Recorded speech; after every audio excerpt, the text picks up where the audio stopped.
everyone. So it's a little bit of a different video today in that I am not wearing a concert tee. I do have other things in my wardrobe. Today I'm going to talk about Universal Design Learning, or UDL, which I've referenced in a couple other videos. And I'm not going to go too far down the rabbit hole. You can talk about UDL. I went to, a days-long conference of UDL and still barely scratched the surface. So this is just a quick video if you aren't already familiar with Universal Design Learning, just to give you a quick little brief intro to what it is and where to start with your teaching. The basic idea behind Universal Design Learning is designing your classroom so that any student can come in and they can take your class and they can be successful at it. So that sounds super ideal and super intimidating, right? But it doesn't need to be. It can just be starting with small steps and working towards that. The other clarification I like to make about Universal Design Learning is that a lot of times people think that it's all about accessibility, and that's not the case. This is for all of your students. While there are issues of accessibility and inclusivity that end up falling under the umbrella of Universal Design Learning, it's not just exclusive to students with a disability. So it's important to bear that in mind, that all of these techniques will help all of your students. And that's part of what I encourage in a lot of my other videos, when I talk about why video calls could be great for your students with mental illness who maybe can't make it into the classroom, but that could be helpful for students who, maybe are working full-time, or they have children, or they have a physical chronic ailment. So these techniques, you might, when you're creating them, you might be thinking of a specific group, but ultimately you'll be helping all of your students. And there are three basic tenets to Universal Design Learning. The first is providing multiple means of engagement. So that is, how are you engaging your students? How are you drawing them into the material? Are you giving them options, things to try out? That's what that one means. The second tenet is providing multiple means of representation.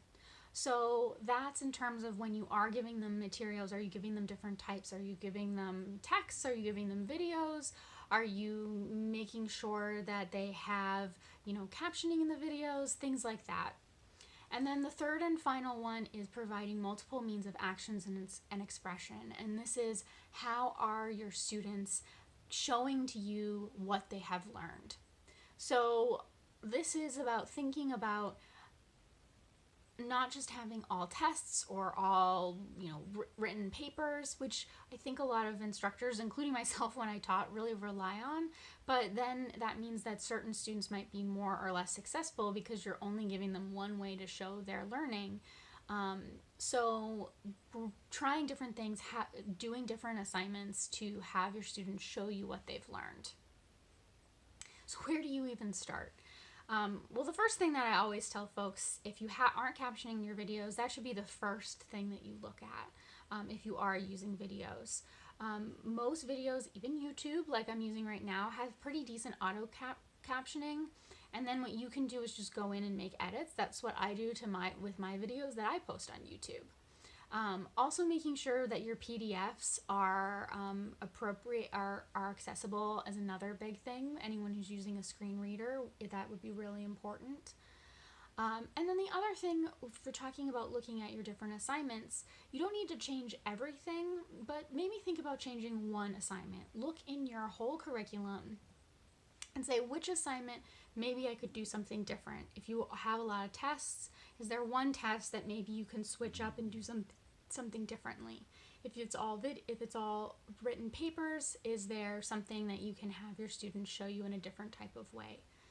And there's not a one-size-fits-all solution depending on what subject matter you're teaching or what have you. You might come up with a different solution.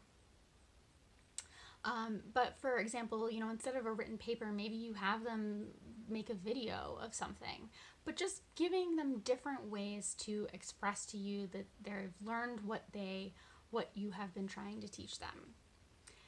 And so that's just a really quick overview and first couple steps to think about when you're implementing universal design learning into your classroom. There's a lot more to talk about and share, but it's a really important concept that will allow any student to take your class successfully, and that's a really great thing to strive for.